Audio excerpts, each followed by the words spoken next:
It is October 1, 2019. Alpha Dream just declared bankruptcy, and with it, it seemed like we were never going to get another Mario and Luigi game. It was a sad day for Mario and Luigi fans.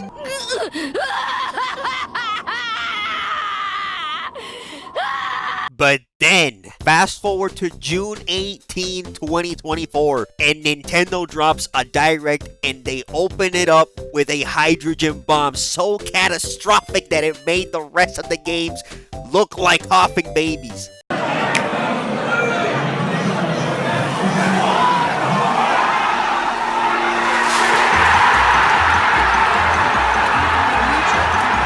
Yeah, that's right, they showed a new Mario and Luigi game. A shocking return of the franchise that so many fans have been waiting for, Mario and Luigi Brothership, which is now being developed by Acquire, which some of you may know as the developers for the Octopath Traveler series, and it seemed like the game was gonna be in good hands. And now fast forward again 5 months later, the game releases, and we got some good receptions here. We got some 9s, we got some 8s, and wait a minute. Oh my goodness!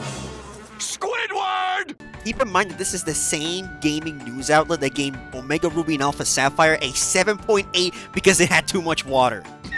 Yeah, I'm never gonna let them let that down. Needless to say, the internet was pissed, and rightfully so. And that was the worst thing I've ever seen in my... Now, I did take a slight look into the review, and there are certain things that I kind of agree with, but giving it a 5 out of 10 is just absolutely ludicrous. I don't know what the hell they were thinking. But enough about that. I recently just finished the game, and I really wanted to talk about it because it kind of hits a lot of the good notes that I've come to enjoy throughout the series, and I do think that a lot of the criticism that this game has gotten has been pretty harsh. I can confidently say that the developers put a lot of care into this game, and they really wanted this game to be the best that it could be. Not to mention that this is also the first Mario & Luigi game that we're getting on the Switch, the first HD Mario & Luigi game, and I do think the developers try to take advantage of that, and they finally broke away from the limitations of the handheld consoles. And there were some ideas that from a first glance seemed very ambitious, with concepts that possibly couldn't have been done with the DS or the 3DS. And we do see some of these new ideas in this game, but the question is, were they well executed? Well, in this video I'm going to be talking about my thoughts about the game, so grab a drink, grab a snack, take a seat, relax, and if you guys enjoyed the video, please leave a like, share, and subscribe. A bit of a warning, I will be going into slight spoilers, so if you guys haven't finished the game, I recommend you do so. So without further ado, let's get right into the video. Alright, let's start off with the story first, alright? So, we start off with Mario and Luigi. They have this slight little misadventure at the intro, and then they get mysteriously teleported to this new world called Concordia, and they meet a native of this world called Connie, which is a Watanist, or Watanist? Watanist? I'm just gonna say Watanist. And we also get to meet our new companion, Snoutlet, which is, in my opinion, a lot better than Starlo. Sorry, Starlo, but you will always disrespect my man Luigi, and I can't forgive that. I cannot let that slide. I'm not gonna go too deep into the story, but I'll give you guys a TLDR. All these islands were once one big island, and they were unified by this big tree called the Uni Tree. So the tree was destroyed, consequently separating all the islands. So now it's up to the Mario Brothers to link the islands up to this new Uni Tree that it's in Shape Island. Pretty simple and straightforward. The themes of the story focus a lot on bonds and, you know, the power of friendship and all that stuff. And I liked how they went around with this theme. It had its cheesy moments, but they didn't feel too overbearing. I also think the characters helped a lot in that aspect. Most characters had really fun personalities. For instance, the Extension Corps, who act as the opposing force throughout the story. You know, these guys are the antagonists, but it was hard not to like them, man. Every time they were on screen, their interactions with each other was just... it was so fun. It was so fun to see. Alright, but why does Tan look like Josuke from JoJo's Diamond is Unbreakable? I'm not the only one seeing this, right? Anyways, the game's art style is very cute and charming. It's very reminiscent to the art style of its previous titles, but it also feels like an evolution. It might have helped that they made their transition to the Switch, so there's probably less limitations to work with, but they really did a good job at making the characters and environments colorful and vibrant. The animations are fluid, and the characters are really expressive. Some of the character expressions sometimes got a chuckle out of me. One of my biggest concerns with this game was if they were going to capture the comedic aspects of these characters, like their facial expressions, their voice lines. I'm very happy to say that they nailed it. They really understood that this is a big aspect of these games. Just look at Luigi's face. Like, this is the face of a man that has seen it all. For people that never played these games, it might not seem that important, but trust me when I say this, it's part of the game's identity. You cannot have a Mario and Luigi game without funny expressions. You just can't. Now let's talk about the combat. The combat is the same as its previous iterations, and it's the best aspect of the game. They made some slight changes to the jump and hammer attacks, and now both brothers are involved and working as a team. I like this because it emphasizes the close bond between the two brothers, and it also follows the theming of the game. The bros attacks also make their return, and in classic Mario Luigi fashion, you start out with the most basic bros attack, and then you slowly escalate until you get the most visually stunning, out of this world, hard-hitting bros attack. You got the classics like the green shell, the red shell, the bomb derby from Dream Team. You also got the Yoshi attack, which you start off by playing volleyball with the Yoshi egg. And then you got the Zapparator, which has the brothers pumping on these handles and charging up a Thundercloud. And the bigger the Thundercloud, the more damage it does.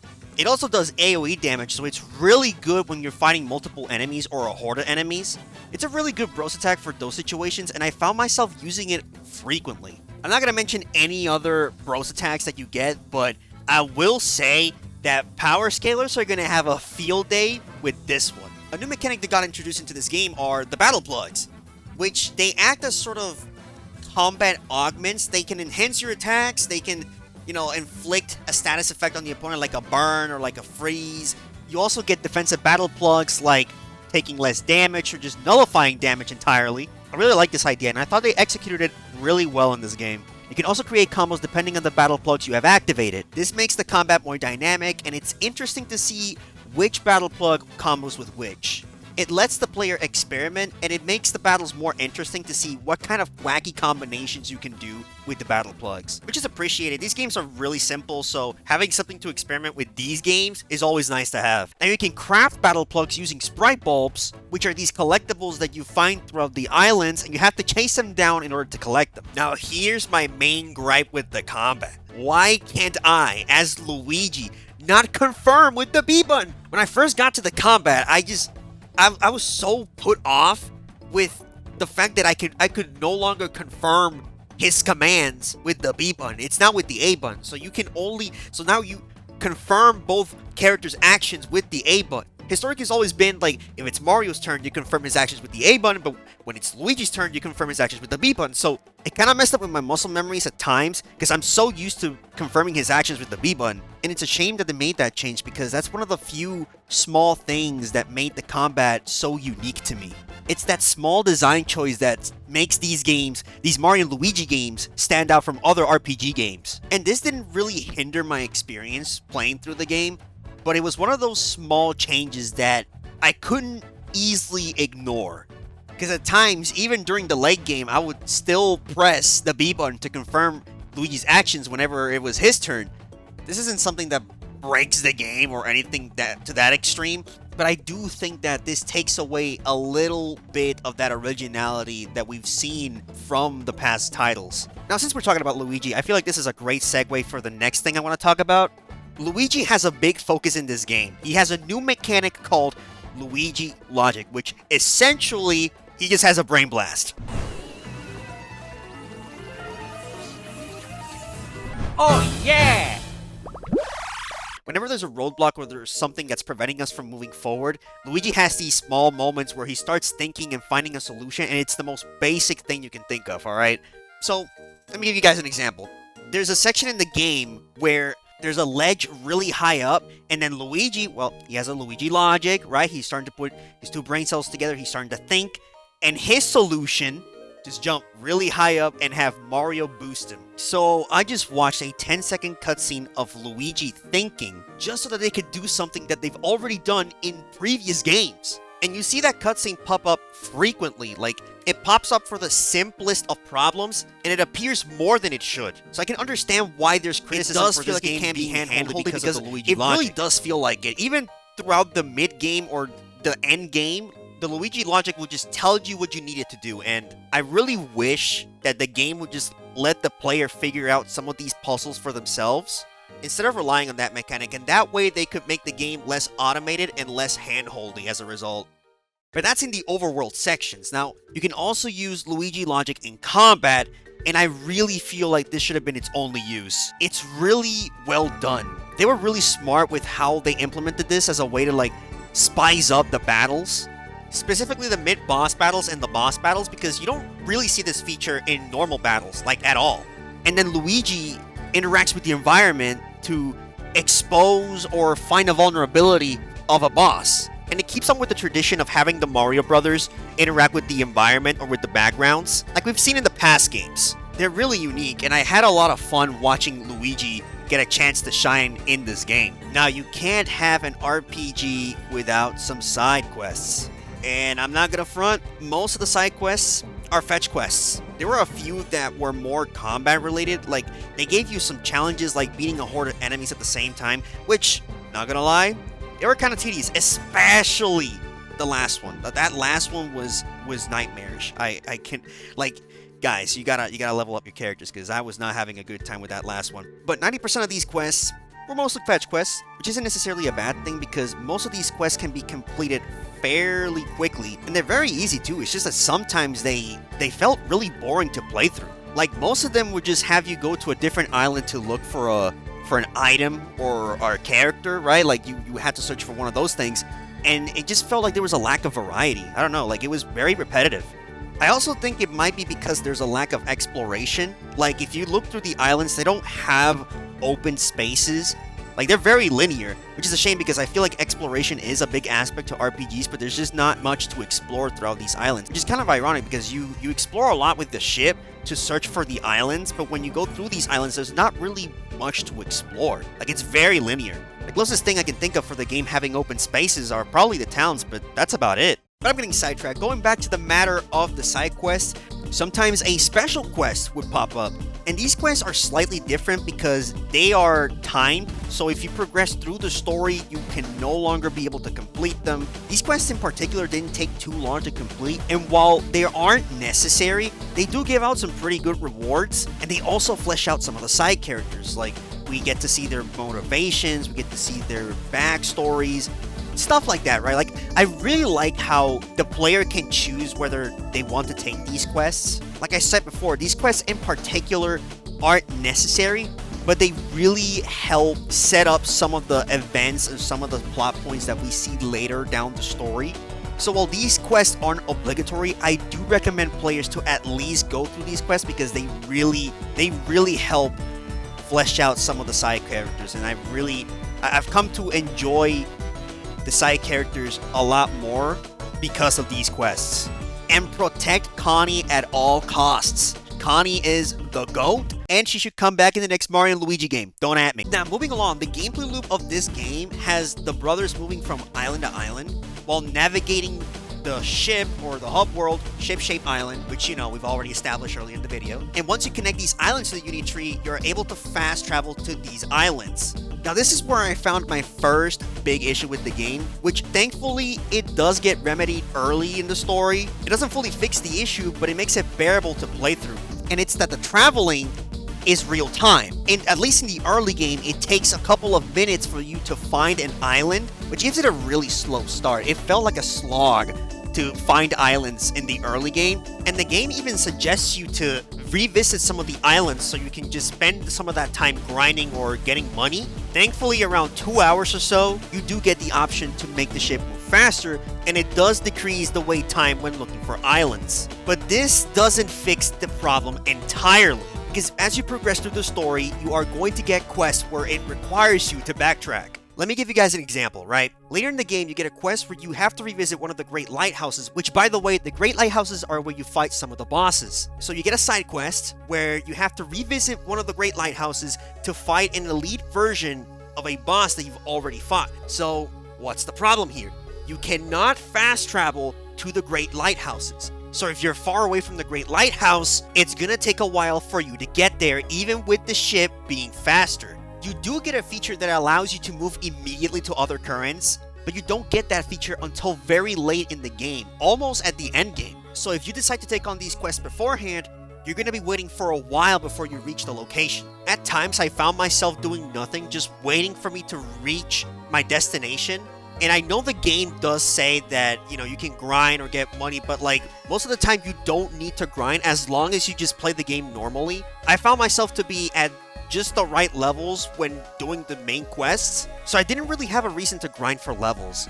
And speaking about the game being slow, that brings me to my next issue with the game, and that's just the pacing. The pacing is all over the place. Mario and Luigi games usually take around 15 to 25-ish hours to complete. They're not long RPG games, but Brothership took me around 45 hours to finish. And that's with the side quests included. I swear, the devs were brainstorming on how can we make this game longer than it needs to be. And their ideas were, let's make the Mario Brothers revisit some of these islands in their entirety again. That'll surely extend the game's time. Genius. Like, backtracking with side quests, completely understandable. They're side quests, it gives you a reason to explore or just revisit these islands or these worlds. But you also backtrack during the main quest. Like, you had to revisit an entire island to reconnect it to the Uni Tree again. I just feel like the devs could have cut some of that unnecessary clog and deliver a better experience in a much shorter time. Another matter that I think it's worth talking about is that the progression for this game feels incredibly slow. You don't get the first Bros attack until after you beat the first boss, which is crazy because that's around 4 to 5 hours into the game. And I still remember in Superstar Saga, you would get both the hammers and the first Bros attack around the first 1 to 2 hours into the game. In this game, it feels like there's a significant gap of time between obtaining the first Bros attack and unlocking the next one. And unfortunately, the battle plugs are also victims of this. You don't get to unlock them until around 8 to 10 hours into the game. It doesn't help that the game has a lot of tutorial sections, and it also has a lot of load times, which, by the way, that's another thing.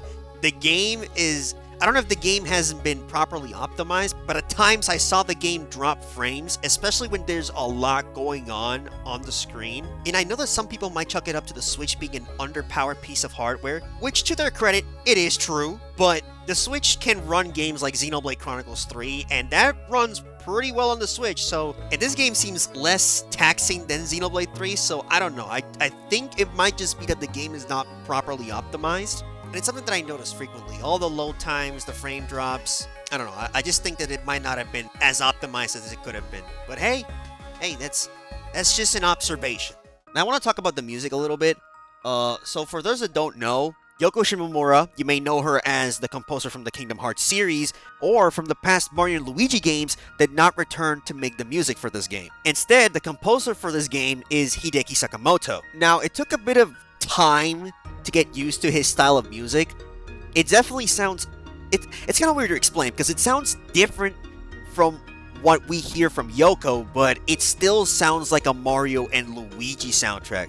Does that make sense? Like, he brings a different flavor of music with his style, but he also captures that essence of the silliness and like the whimsical adventures of Mario and Luigi. The music overall is I feel like it's a hit or miss. Like, some tracks are really good, but some tracks are not memorable. Like, they're very forgettable.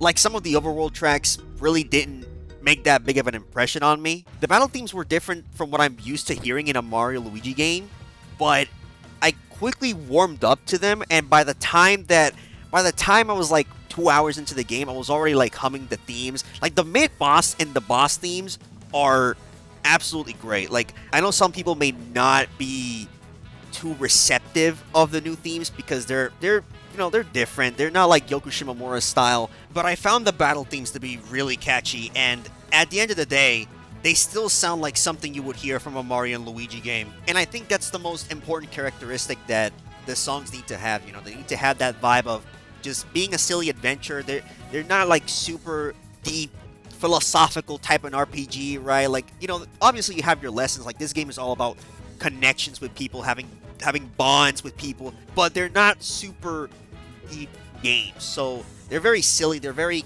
cartoony. So I think Sakamoto did a good job at just capturing that vibe of the game. And I think that about covers everything that I wanted to talk about the game. Final thoughts? I know that I've said this earlier in the video, but do I think this game deserved a 5 out of 10? Absolutely hell no. If you're a fan of the series, you're most certainly going to enjoy this title. It does have its flaws. It's not a perfect game, but you can tell the developers put their heart and soul into this game. Like, this game has heart, alright? This game has heart. I also think it's a very good entry point for people that have never played these games. It's the first Mario and Luigi game native to the Switch, so it's the perfect time for newcomers to just tip their toes in the water and try these games out. If you're a Mario fan that has never played the Mario and Luigi series, or just an RPG fan in general, I recommend that you try this game out for yourselves. And despite some of its shortcomings, overall I ended up having an extremely good time with this game. And now to pray to the Nintendo gods for them to never abandon this series, and also for them to make a new installment. And since Acquire now finished developing this game, they already got the assets, they got the experience. They might even have a dedicated team, I don't know. Like, Nintendo seems to finally found devs to carry on the Alpha Dream legacy. Well, now thankfully it doesn't seem like the acquisition has been finalized, but I think it would be really, really tragic if Sony were to buy out Acquire after Nintendo finally found their studio to continue on the Mario Luigi series. So, guess we'll just have to wait and see what happens. And I think that about wraps up what I wanted to talk about in this video. If you guys enjoyed the video, please leave a like, drop a comment, tell me your thoughts. Do you guys agree with most of what I said? Do you disagree with something? Let me know down in the comments below. This is my first time doing a review-ish type of video, so any criticism is appreciated, you know. I would love to keep doing these types of videos in the future, so if you guys are interested in that type of content, then subscribe to the channel, you know, press that bell notification, and yeah, I'll see y'all in the next one. Take care, peeps, drink lots of water, and peace out.